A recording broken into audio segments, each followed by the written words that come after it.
Welcome to the 76th Berlinale and the 56th Forum this year. My name is Christiane Büchner. I'm a member of the selection committee for the Forum, and I'm a big fan of the film you are going to see.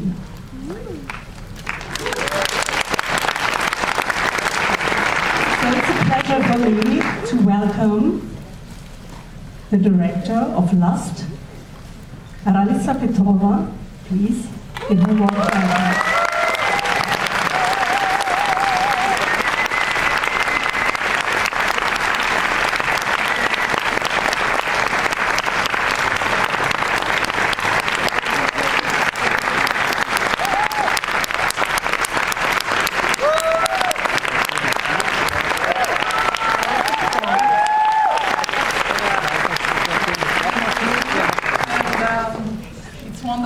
Here. I will be brief. It's great to see a full house, beautiful cinema. Grateful to Berlinale and to Forum. It's an honor to be particular in this section. And I would like to say two words. Big thanks to the DAAD Artists in Berlin program and the NIPCOV program for selecting the project back in 2019 and for supporting its development. And I wrote it in Berlin, so it's a divine intervention that it premieres here. Thank you, and enjoy the film. We have a Q&A afterwards. Thank you.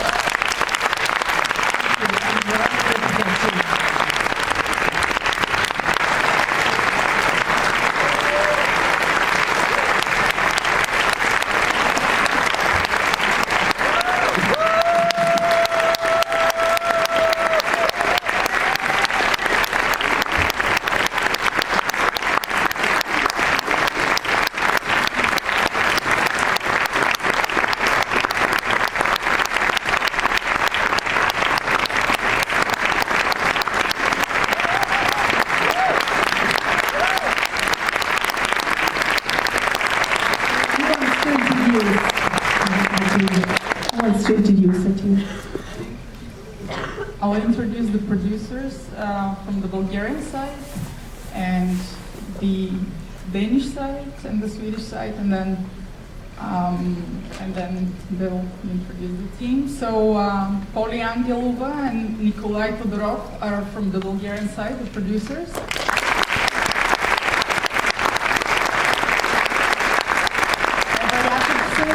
Good friend, a producer and second feature together from Denmark. And Anna Bivald from Sweden, Silver Films.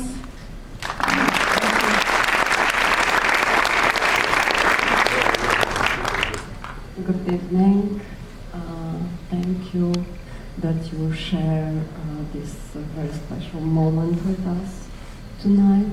And I'm going to present you the main cast of Snejanka Mihaylova.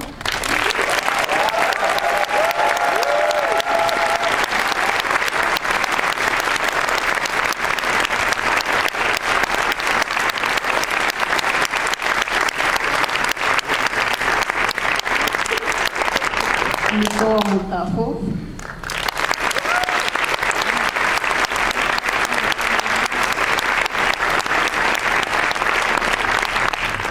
Alexis Atmajov.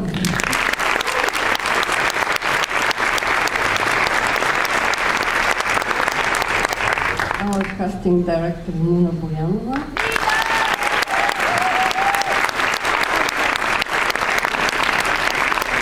The other producer Nikolai Todorov.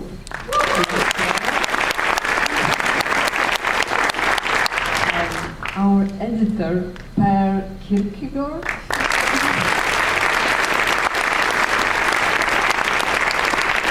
Our light designer, gaffer, Alexander,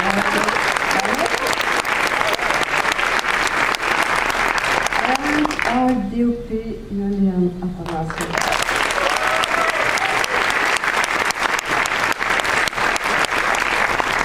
I would like to thank to our supporters, Bulgarian National Film Center, Swedish Humanivast and Danish Film Institute, and very much. But are going to leave you with the cast.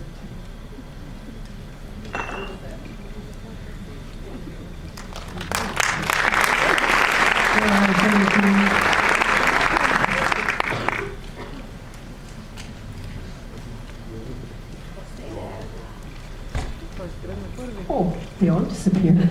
Almost. So, yeah. But you have a very special relationship through this film. For me, this film is like a krimi. It's a krimi of a woman.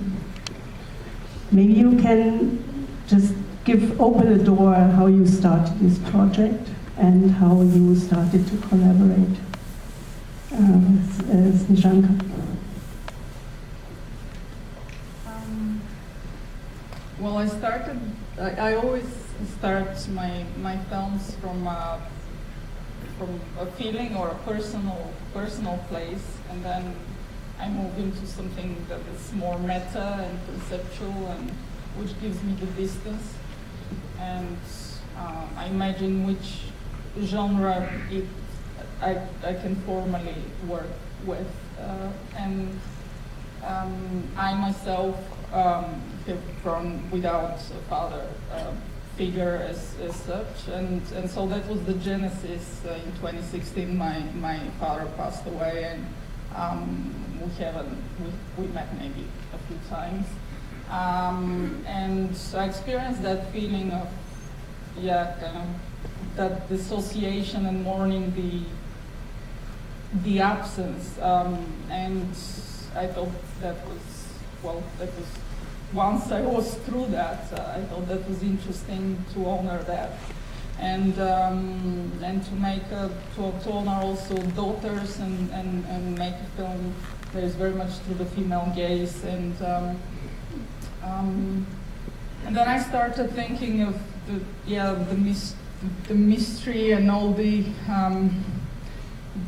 fantasy and the narratives that we build throughout in trauma, but also throughout life, these personal mythologies that we build around our stories, and how at the end what's important is not even what is true or not, or what happened or didn't, but rather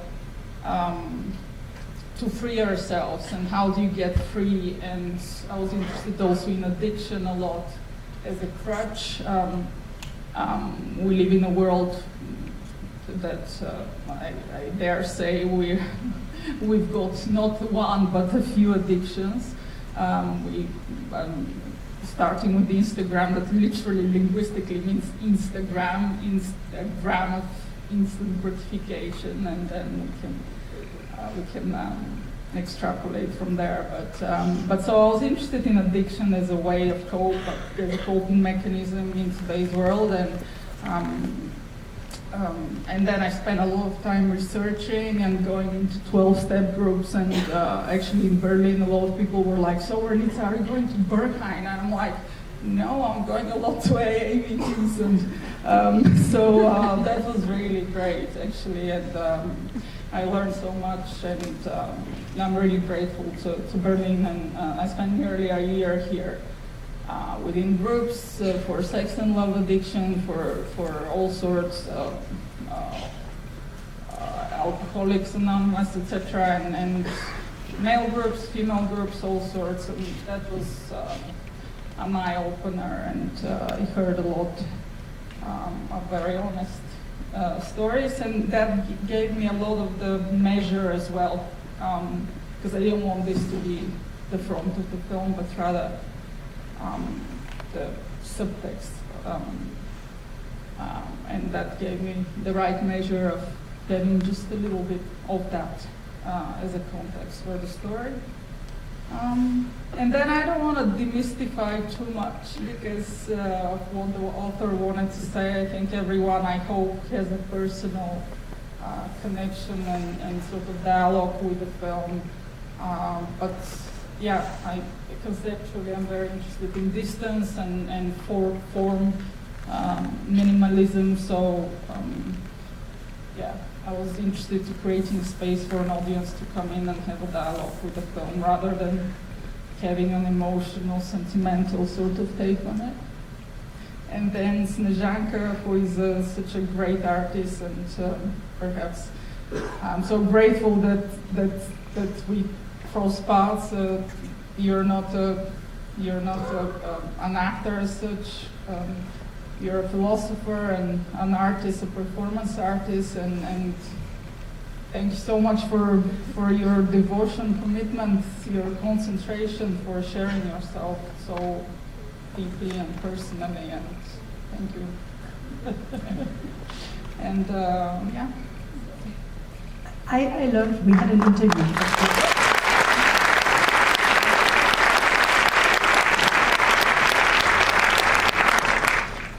We had a very good interview before, so I know a few things. And you told me that you were early on involved while the script was still being written by you.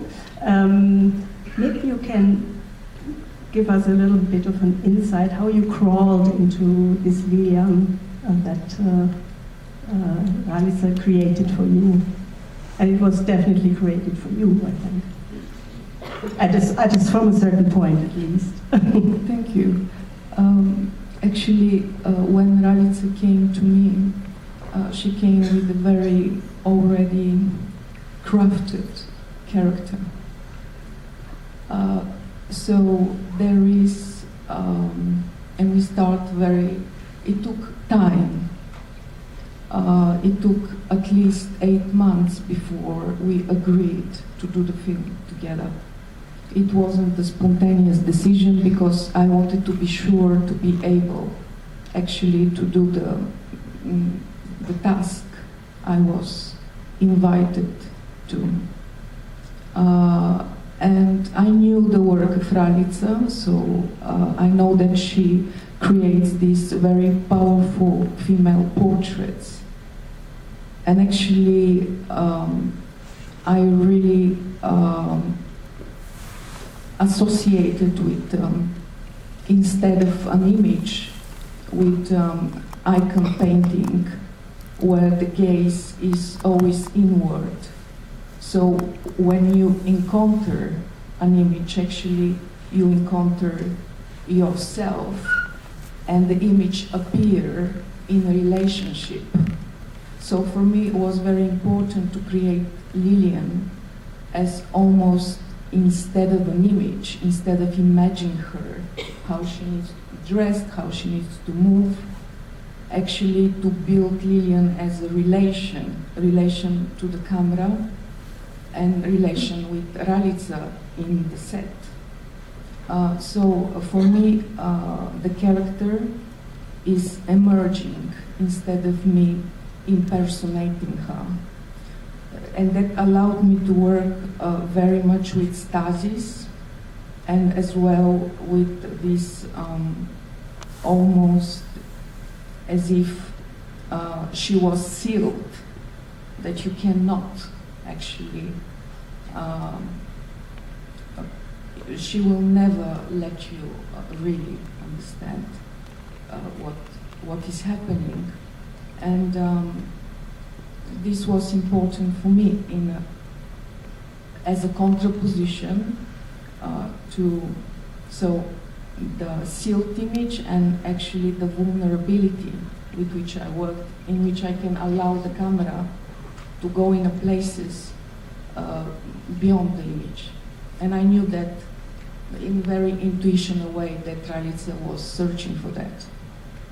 Maybe you both can elaborate a little bit about the role of the camera, because this is really important here. I need to say that Lilian is created really with the camera. You move the camera 10 millimeters, and she's another character. I really think this was, for me, extremely important, and the fact that I wasn't performing for the camera. And Yuliana Tanasov, this was really incredible because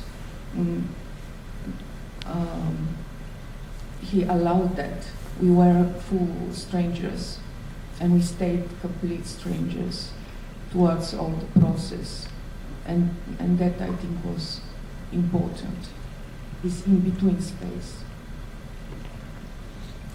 Yes, and I'll pick up from where Sneji left about the work with Yuliana Tanasov, our director of photography. I think Yuli,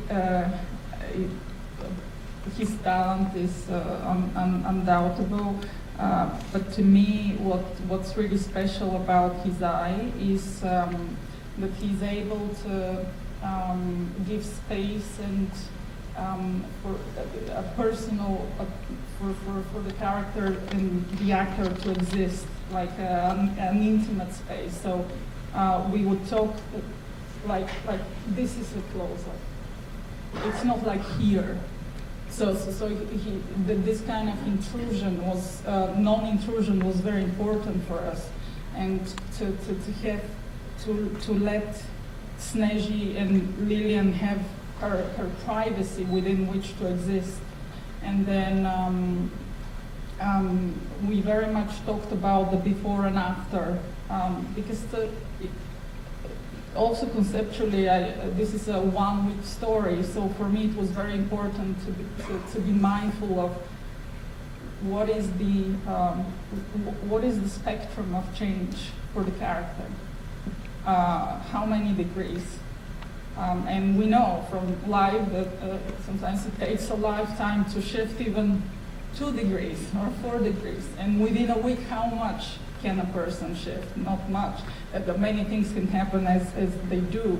And even bigger things can happen in 1 week. But you need time to assimilate and digest what's happened to you. So I was very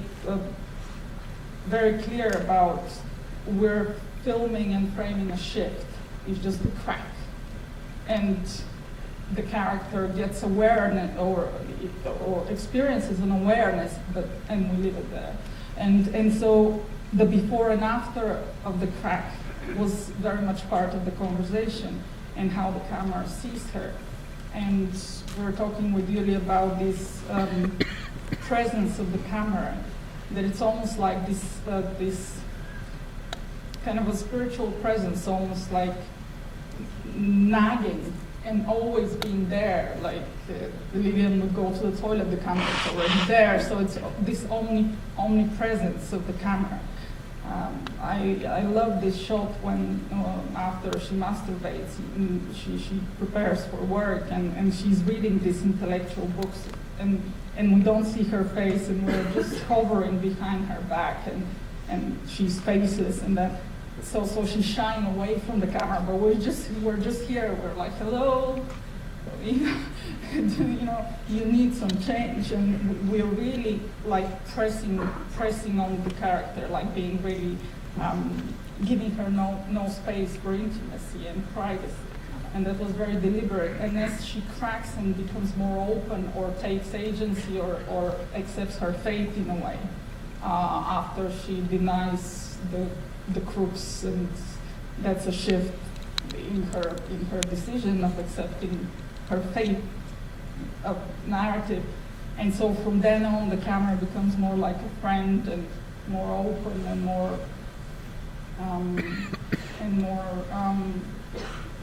they become more like Lilian becomes more open towards the camera as well, and less intimate, less of a hiding, and less isolated. So that was very much part of the conversation, the before and after, and how do you, without being on the nose and still being subtle. Yeah. You coined a beautiful idiom, the coming of mid-age. Would you want to say something about this? Because in the interview you were also very direct about creating another type of female character on the screen. somebody you really wanted to see. So you did that, but maybe you can take us on this path a little bit. Yeah, I wanted to talk about, I mean, having written the story, I recognize Lilian within myself, of course, but I recognize it within Sneji, I recognize it within many of my friends and many of the contemporary female women. And I missed seeing these women represented on screen so much. And I just had enough of, seeing the, la maman et le putain, like the mother and the whore within different contexts or some kind of reduction image. And at the same time, I wanted to look at our own internalized misogyny, our own kind of shame, and be in this space honestly and sort of look at it truthfully, but also with a distance, so we cannot place a judgment on it, but just look at it and be kind of radically honest, or so, like it as much as possible. It was very important for us not to judge her and resent her and be ashamed, and so in order to tell her with love, and so that was very much part of the conversation. But I wanted the honest portrait where we don't idealize or excuse or but try to be honest and object as much as one can. But just more context. When I was speaking of a portrait, I think very much of a portrait of a psychological state, not even necessarily impersonification. So again, when I speak of this between space and the gaze inward, I really hope that the experience is more about evoking her and accept those parts which usually we prefer not to let emerge. I mean, when we decided to work and with what kind of emotional state, we decided to, as a little bit the colors, but go really into maybe three, like fear, shame, and from that state of like the anger. This is what we depicted, but in order to do that, I mean, it was important simply this radical honesty when she comes to like she invites there, and she invited me there, and safely and with a lot of conversation, and we promised to ourselves that after this film we come stronger. I think this was our promise as a conversation partners, as artists in a conversation. Mm-hmm. And I think that was also the commitment and also my desire to work with a person who is not afraid. Wow. Do we have still a little bit of time? Because then I would like to open to questions you might have. There are, yes, there is a question. Hi. Okay, yeah, there is a question, and there will be one. Okay. Hi, thanks so much for a very interesting and cryptic film. When I watched it, I kept having images from the films of wondering if by any chance she has been what she is her way of working, her aesthetics are part of your sources or inspiration. Thank you.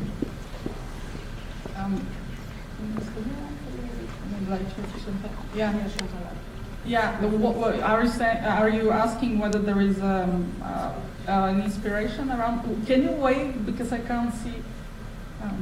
Oh, yeah. Yeah, whether you're interested to know whether Chantal Akerman was a Jeanne Dillman you're thinking about? Or? I was thinking of G-2-L-L, but Ackerman, but yeah. Sure. I mean, I am a big fan of Ackerman, and it wasn't a direct reference. But yeah, I'm interested in this very contradictory, very reserved, as a portraitist, I'm very interested, and so in her work. But it wasn't a direct reference. Actually, what was a reference for me was Nikos Kazantzakis' Saviors of God, or Asketika. It's a brilliant book.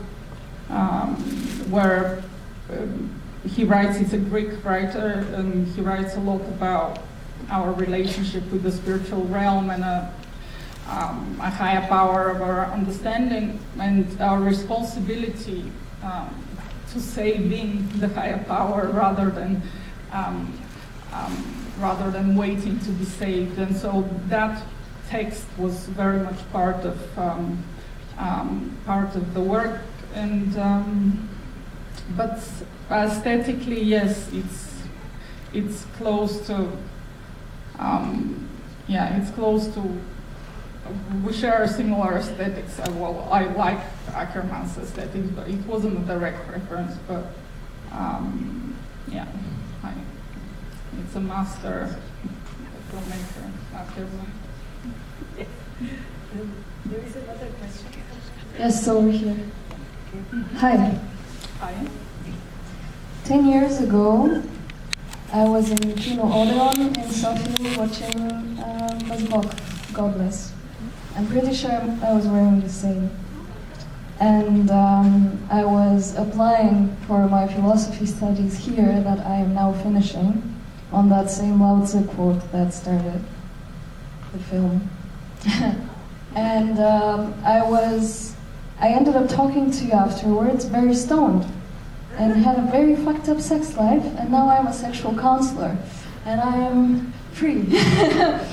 And I think back then I also didn't know what to ask. I just had this intense need to come into contact, and now I have the same thing. I saw the film today, and there were no tickets for today, and then I refreshed the page 10 minutes ago and there was one ticket, and I took it. And I think my question is, how does that resonate with you?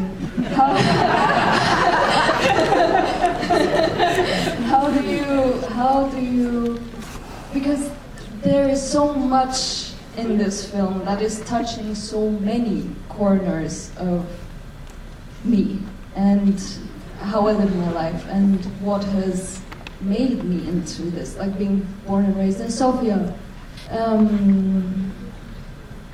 All the sex and the addiction and all sorts of questions, the philosophy, all of it. And yes, how does that touch you? Yeah, I'm so touched, and it's why we make films. I'm so grateful that we've achieved to create this channel. So it is beautiful.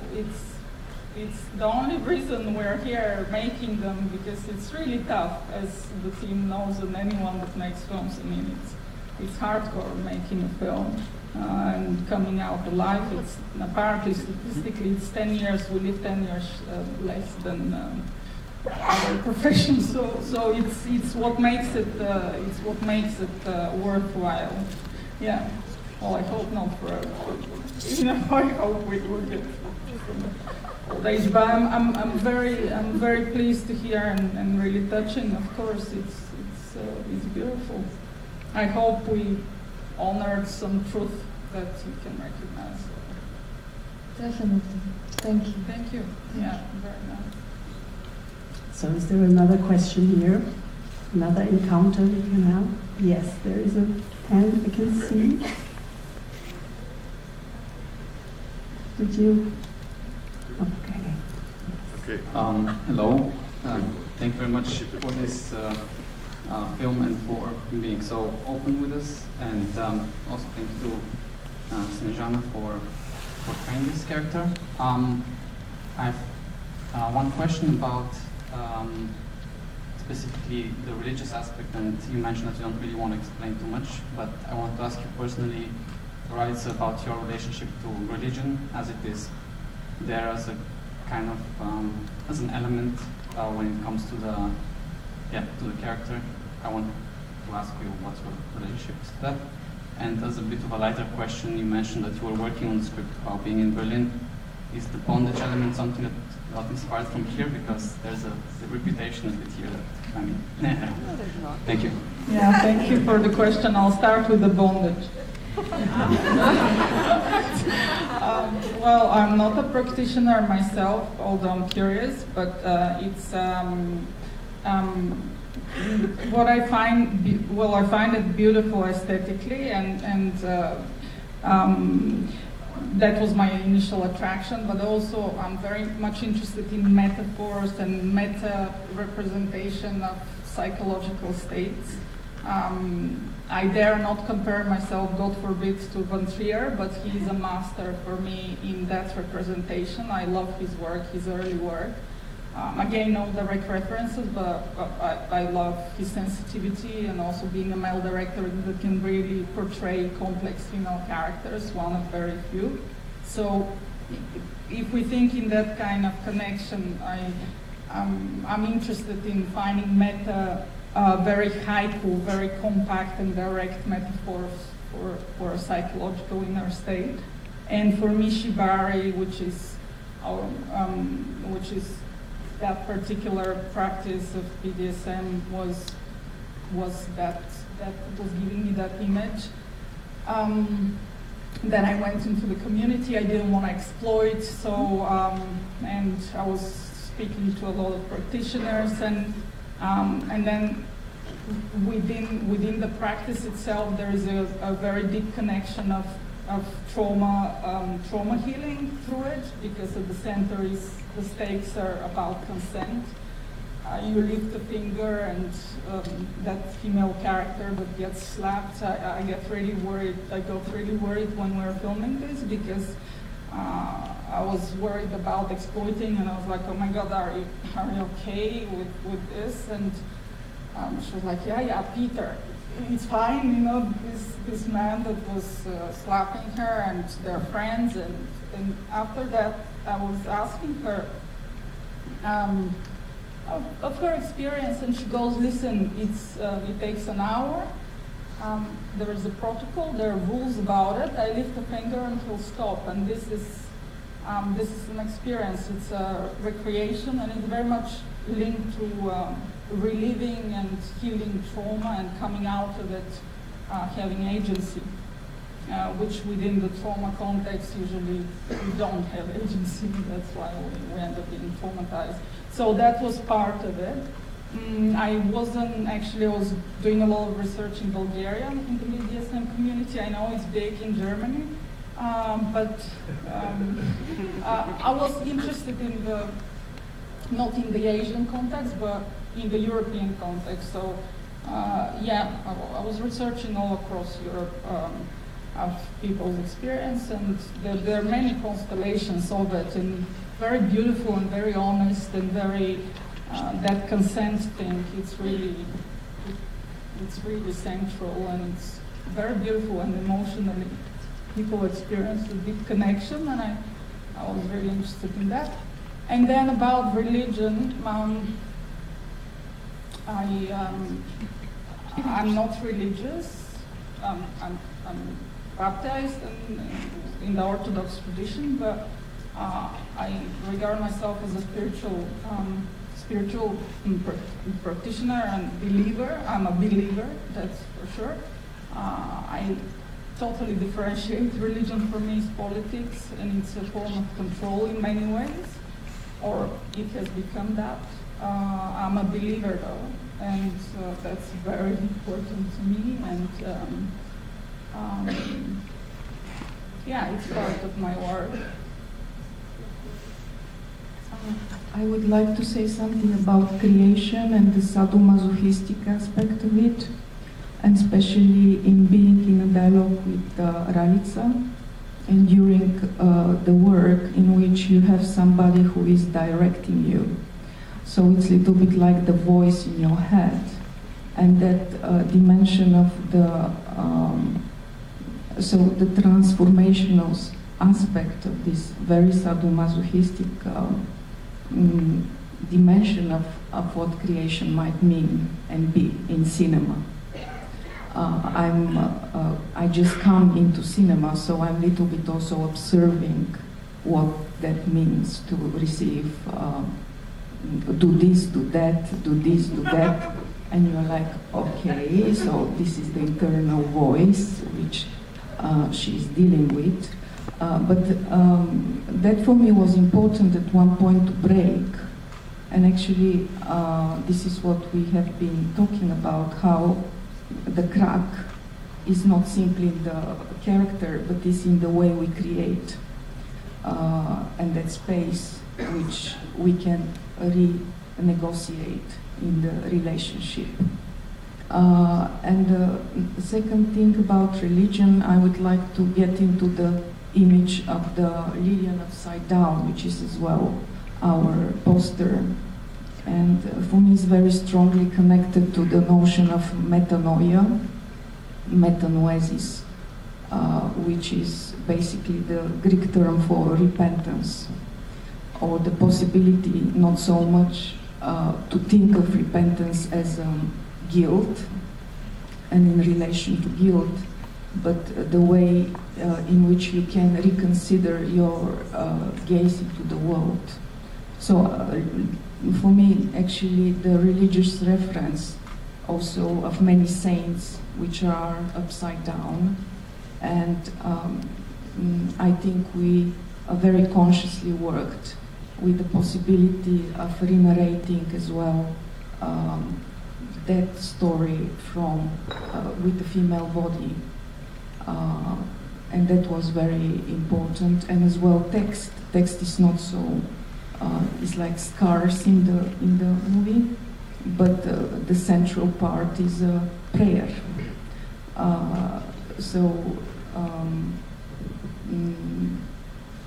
The moment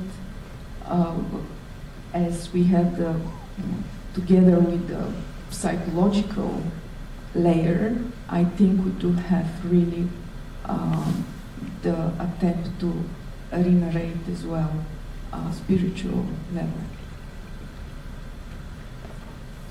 Maybe to wrap it up, I want to come back to my initial idea of this being a thriller. Can you talk about the film a little bit from the point of view of the suspense the film has? Because it definitely has it. I mean, the way you move into this space is really amazing. Yeah. Thank you. It means a lot, really. Because it's a quiet film. It doesn't have much dialogue, and I personally have seen it many times. It's for me to read, to get this feedback. It's very nice. Thank you. So it's important to get tension, and I start from a place of shock and defining the contrasts very early on in the writing. So for me, it's very important to retain the tension, to come into a scene as late as possible, come out as early as possible. And because there is not much dialogue, there is 99.9% of a character, so you cannot, tie your pants with another character. In a trench coat. Yeah, exactly.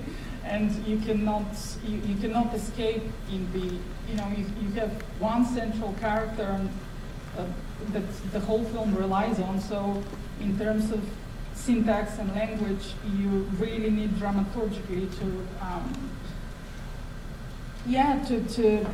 be on top of the tension and the stakes, and what is the stake in every scene and what it's really about, and so in that sense, in that sense, I'm very aware in the writing, very much in the, again, no straight comparison, but Hitchcock for me is a great kind of teacher, and that notion of the MacGuffin, which is the plot for me. The MacGuffin is not only the ticking bomb under the table or what's in the suitcase question, as Hitchcock talks about, but for me it's the whole plot. For me, I create the plot so you cannot question the plot, so that it can allow me to make a thematic film. And so there are these turning points, about 7 or 8 or 9 within the dramaturgy, that are so tight, but they're MacGuffin. They trick you into watching and having the tension, but they allow me to explore the atmosphere of the story and the inner journey. So I'm very much aware of tension and thriller.